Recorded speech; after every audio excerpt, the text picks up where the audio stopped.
This episode of the All About Nothing podcast is sponsored by listeners like you and Big Media LLC, encouraging you to check your voter registration. In a world where every voice counts, ensuring your registration is accurate and up to date is the simplest, most effective way to guarantee your vote is heard.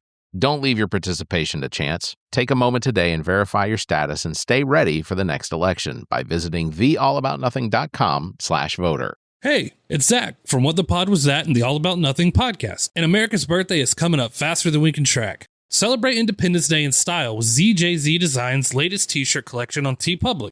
Introducing 3 brand new 4th of July heart designs that perfectly capture the spirit of America. These shirts feature vibrant, patriotic colors and unique heart-shaped designs that stand out at any celebration. Whether you're heading to a fireworks show, a barbecue, or just enjoying the summer sun, our 4th of July heart collection has something for everyone. Show off your love for the red, white, and blue with ZJZ Design. Visit ZJZ Design's TeePublic shop today and get ready to shine this Independence Day. Links in the show notes or visit ZJZDesigns.com and check out all the great designs. New designs come up often. ZJZDesigns.com. Welcome, everyone, to the All About Nothing podcast kind of daily show. I am Bear Gruber, host of the All About Nothing podcast. You can find me across all social media at Bear Gruber. If you'd like to participate in the show, you can do that by visiting our webpage, theallaboutnothing.com, and chat with us on YouTube, Twitch, or Facebook. Again, you can find links on our webpage, theallaboutnothing.com. Please follow and subscribe wherever it is you're listening to us. Let's go ahead and get it started. Again, happy Memorial Day. Want to acknowledge that right up front because it matters. Today is not about sales. It's not about barbecues, though I'm not judging anyone that likes to have their barbecue. Memorial Day is set aside specifically to honor the men and women who died in service to this country. Not the ones who served and came home. It's the ones who didn't. The ones whose families have an empty seat at the table, whatever you think about wars they were sent to fight.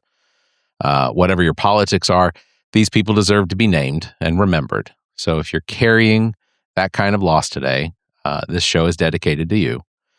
And here's why I think what we do here on this show every Monday and Wednesday actually connects to that, or how it connects to that. The people we honor today died believing in something, a democracy worth protecting, rights worth defending, a country worth fighting for. The best thing that I know how to do is to honor that, is to stay awake, to pay attention, to talk about the things that matter even when they're uncomfortable. So that's what we're going to do today. I've got a full show for you. We're going to talk about hospital closings across this country because of the bill that was sold to you as a prosperity. We're going to talk about Iran. We're 3 months into it. And nobody in charge can tell us what the end game is. We're going to talk about the Supreme Court gutting Voting Rights Act and what Donald Trump said out loud right after the ruling that should have set alarm bells off from coast to coast. And then we're going to wrap up by talking about early voting because everything else I say today is meaningless if people don't show up. So we're going to get started. I want to start out with something that I think directly connects to Memorial Day. Or at least what it's supposed to mean. We talk a lot about honoring the people who sacrificed for this country, but what does it say about us as a country when we can't even keep hospitals open? When the people who make it home from war, or who are just trying to raise their kids or take care of their aging parents, can't get basic medical care because the facility nearest to them just closed, because that's where we're at now. Since the passage of the One Big Beautiful Bill, more than 800 hospitals, nursing homes, maternity wards, psychiatric centers, and other care facilities across this country have either closed entirely, cut services, or are at risk of doing so. 800. Let that sit in. 800 places where people go when something's wrong, when they're in labor, when their father can't breathe, when someone they love is in crisis and needs mental health care right now, not next week, not after a 2-hour drive. 800 of those places gone or going. And here's what makes me the angriest about this is they lied to you. They lied to me. They lied to all of us. The Republicans did. They looked at the American people in the eye, on camera, in press conferences, in campaign speeches, and said Medicare is safe. We're not going to cut Medicare. But the nonpartisan Congressional Budget Office, not a Democratic talking point, not a progressive think tank, the nonpartisan CBO confirmed that this law will automatically trigger $45 billion in Medicare cuts in 2026 alone and $536 billion over the next 9 years. They knew. The mechanism isn't complicated. When legislation blows up the federal deficit, a law called the Statutory Pay-As-You-Go Act automatically triggers across-the-board spending cuts. Republicans understood exactly how this worked. They passed it anyway. And then they went in front of cameras and told you Medicare was untouched. That's not a policy disagreement. It's just a lie. And here's what the bill actually does when you strip away the name and the patriotic packaging. It cuts almost $1 trillion from Medicaid. It raises health insurance costs. It eliminates nutrition programs. Every single one of those cuts exists to fund tax breaks for the wealthiest people and corporations in this country. It's not an opinion. It's what's in the bill. The people absorbing the blow first are rural communities, where the nearest hospital was already an hour away and is now closed. Low-income families, the elderly, people of color, the people with the fewest options at the least and the least cushion to absorb a hit this big. It's not over. Starting in December, low-income adults who rely on Medicaid will be required to log at least 80 hours a month of what the bill calls community engagement, either work, volunteering, or education, just to keep their health coverage. Miss the requirement for any reason, and you lose your insurance. There is no grace period. There is no appeals process that works in your favor. Think about who actually gets hit. Single parents with unpredictable schedules, people in rural areas that with no nearby employer or no public transit, people who are sick, not sick enough to qualify for an exemption, but too sick to reliably meet an 80-hour monthly requirement. This isn't about self-sufficiency. It's about finding a bureaucratic way to take healthcare away from people who need it and can't fight back. It's a policy designed to look reasonable on paper and be devastating in practice. I'll keep talking about this every week if I have to, because 800 closed healthcare facilities is not a statistic. It's a body count.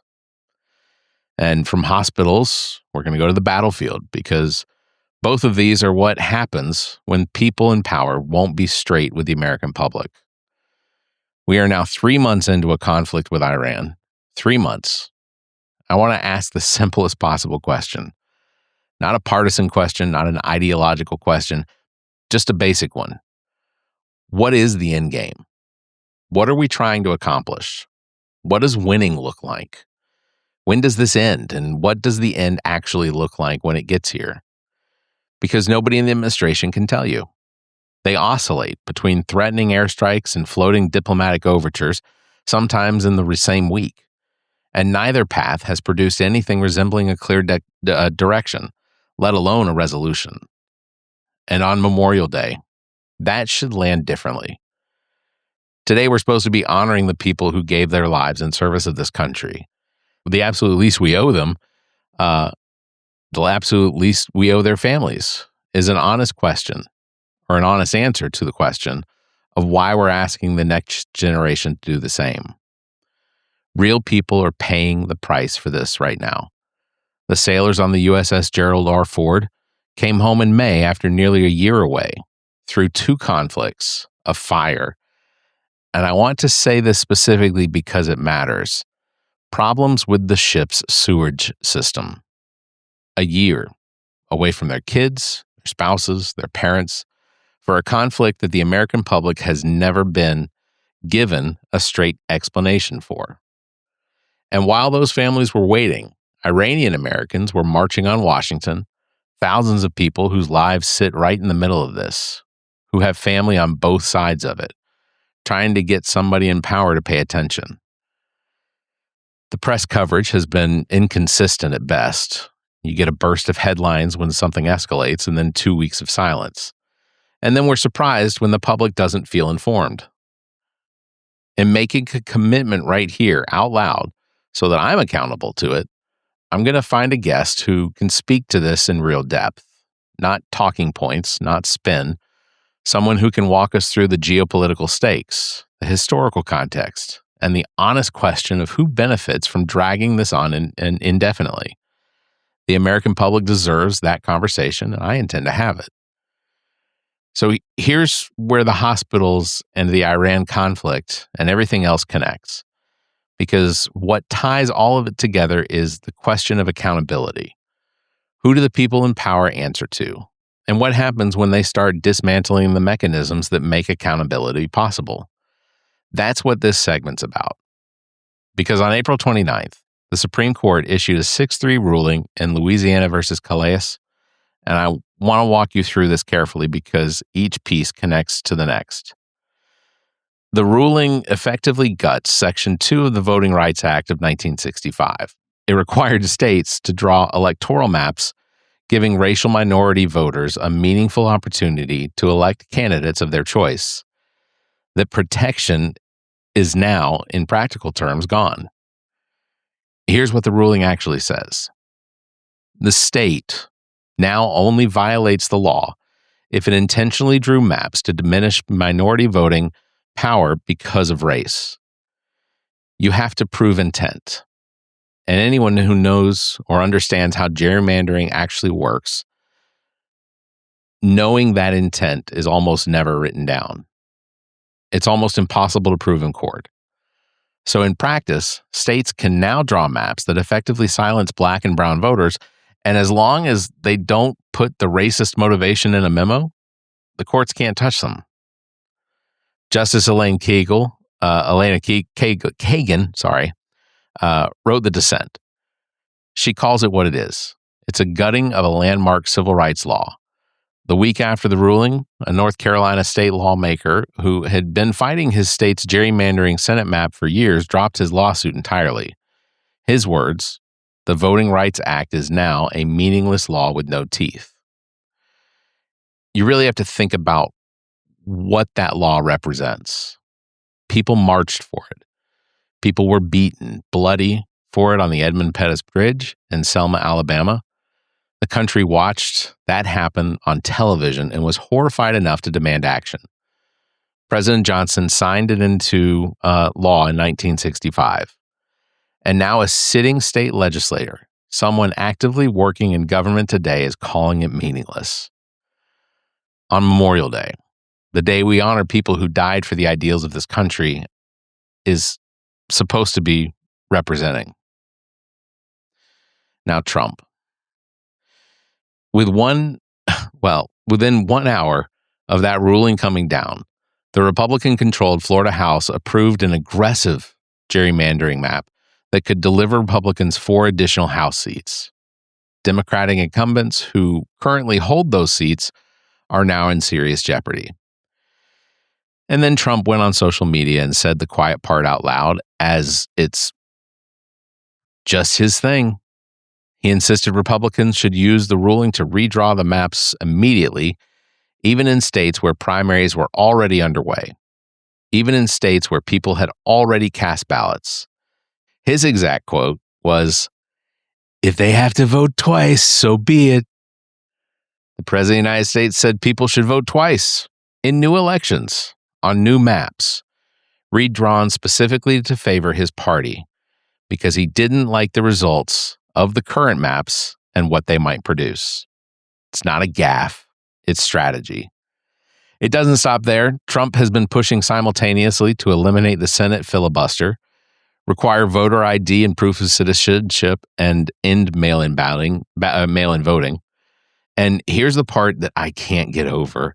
He keeps saying explicitly that these changes are designed to help Republicans win in the 2026 midterms. Not election integrity, not protecting democracy, just winning. He's not disguising it, he's broadcasting it. Louisiana has halted its ongoing primaries and declared an emergency to redraw the maps. Tennessee is reportedly next. Georgia is reviewing its options, and South Carolina, our state, is among those identified where this ruling could be used to redraw districts in ways that dilute the voting power of minority communities. It's not abstract. This is our state. It's our districts. It's our neighbors' votes. And here's the larger context. Trump's numbers are falling. The big, beautiful bill is deeply unpopular.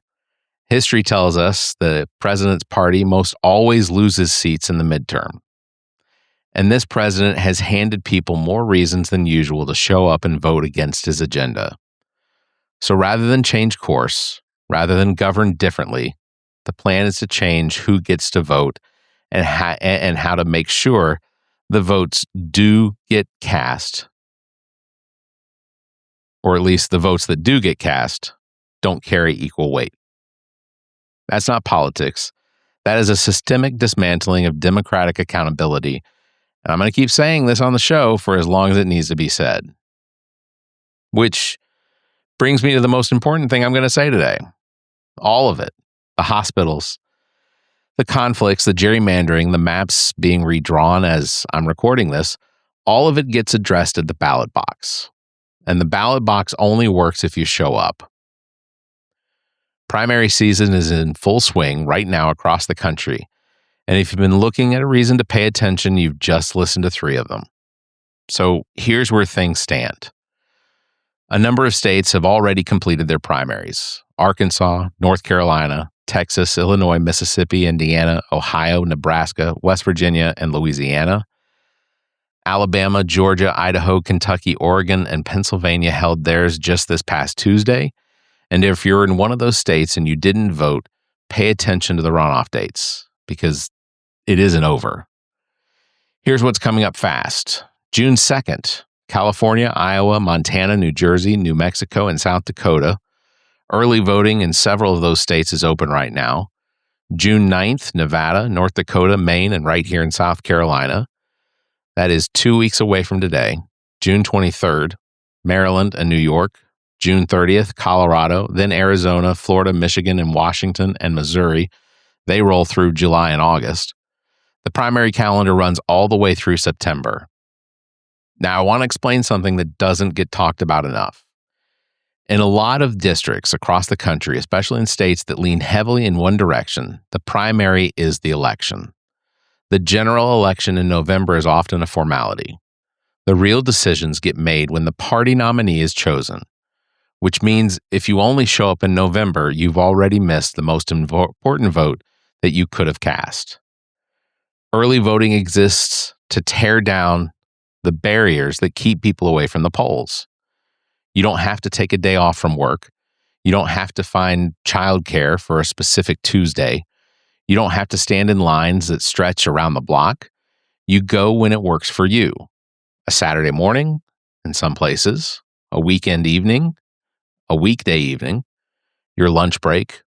47 states and Washington, D.C. now offer no excuse early voting. You don't have to explain yourself, you just go. 8 states, California, Colorado, Hawaii, Nevada, Oregon, Utah, Vermont, and Washington, conduct most of their elections entirely by mail. A ballot shows up your home. You fill it out on your couch, you drop it off or mail it in. It's the whole process. Here's the action item. Before you do anything today, before you close your eyes tonight, pull out your phone and go to vote411.org. It's VOTE 411.org. Put in your address and it will tell you your registration status, your primary date, your early voting window, and exactly what's on your ballot. It's 5 minutes. It's all it takes. And people who are redrawing these maps are counting on your exhaustion. They are counting on your frustration. They are counting on you feeling like it doesn't matter. Like the system is rigged. Like showing up is pointless. That calculation, that specific bet against your participation is the foundation of everything we've talked about today. Prove them wrong. Vote early. Vote loud. Vote like people are honoring today like the people you're honoring today would have wanted you to. So that is going to do it for this show. I want to come back here from where we started because I think that's the right place to end. Today is Memorial Day. We honor the people who gave their lives for something bigger than themselves. And I think the most honest way I know how to do that, beyond a moment of silence, beyond a social media post, is to stay engaged, to pay attention, to fight for a country that they believed in with the tools that we have available to us. Your vote is one of those tools. And right now, people in power are working overtime to make it count for less. The answer to that is not despair. The answer is showing up. Go to vote411.org, find your primary, vote early if you can, and if something you heard today made you think, made you angry, or made you want to do something, share this with somebody else who needs to hear it. And to every Gold Star family listening, we see you and we don't forget. That is going to do it for this episode. Big thanks for everyone watching. Thank you for listening. Don't forget, you can follow me at Bear Gruber across all social media. Thank you for liking and hitting that bell. And if you can, please give us a 5-star review and leave a comment. Until next time, you all stay safe, be kind, and keep your hands to yourself. The preceding podcast is solely owned by the host or hosts and is distributed by Big Media, LLC. Copyright 2026. Well, you've made it to the end. You survived the rambling, the tangents, and whatever nonsense we just subjected your ears to. Congratulations. Now that your brain is sufficiently scrambled, how about doing something productive for democracy?